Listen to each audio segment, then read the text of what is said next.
നമസ്കാരം, ന്യൂസ് കാർഡിലേക്ക് സ്വാഗതം.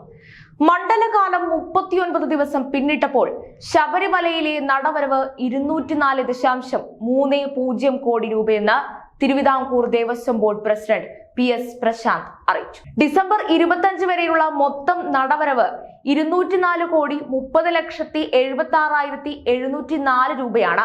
കഴിഞ്ഞ വർഷം 222.98 കോടിയായിരുന്നു വരുമാനം. കുത്തകലേലം, കാണിക്കയായി ലഭിച്ച നാണയങ്ങൾ എന്നിവ കൂടി എണ്ണിക്കഴിയുമ്പോൾ ഈ കണക്കിൽ കാര്യമായ മാറ്റമുണ്ടാകും.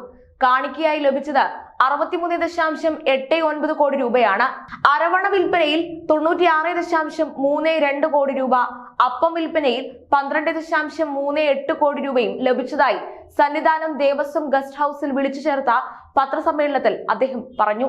മണ്ഡലകാലത്ത് ഡിസംബർ 25 വരെ ശബരിമലയിൽ 31,43,163 പേരാണ് ദർശനം നടത്തിയത്. ദേവസ്വം ബോർഡിന്റെ അന്നദാന മണ്ഡപത്തിലൂടെ ഡിസംബർ 25 വരെ 7,25,049 പേർക്ക് സൗജന്യമായി ഭക്ഷണവും നൽകി. പമ്പ ഹിൽ ടോപ്പിൽ 2000 ചെറുവാഹനങ്ങൾക്ക് പാർക്ക് ചെയ്യാനുള്ള സൗകര്യങ്ങളുമുണ്ട്. ഇക്കാര്യത്തിൽ അനുമതി തേടി ദേവസ്വം ബോർഡ് ഹൈക്കോടതിയെ വീണ്ടും സമീപിച്ചിട്ടുണ്ട്. പരിമിതികൾക്കിടയിലും വിവിധ വകുപ്പുകളുടെ മികച്ച സഹകരണത്തോടെ ശബരിമല തീർത്ഥാടകർക്ക് മെച്ചപ്പെട്ട സൗകര്യങ്ങൾ ഒരുക്കാൻ ദേവസ്വം ബോർഡിനായെന്നും പ്രസിഡന്റ് പറഞ്ഞു. മണ്ഡല പൂജയ്ക്ക് ശേഷം ഡിസംബർ 27-ന് രാത്രി 11 മണിക്ക് ശബരിമല നട അടക്കും.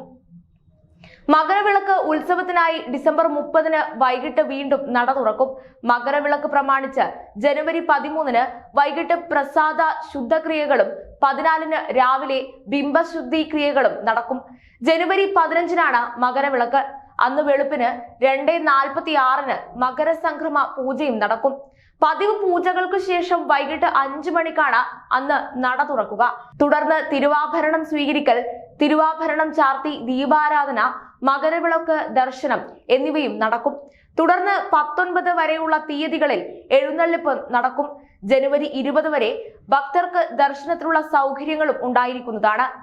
ജനുവരി 21-ന് രാവിലെ പന്തളം രാജാവിന് ദർശനമൊരുക്കിയ ശേഷം നട അടയ്ക്കുമെന്നും അദ്ദേഹം അറിയിച്ചു.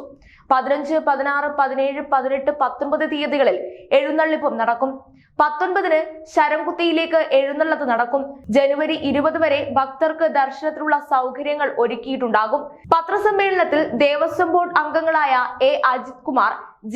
Sundareswaran, Sabarimala executive officer H. Krishnakumar, Devaswom commissioner CN Raman, executive engineer Ranjith Sekharan എന്നിവരും പങ്കെടുത്തു.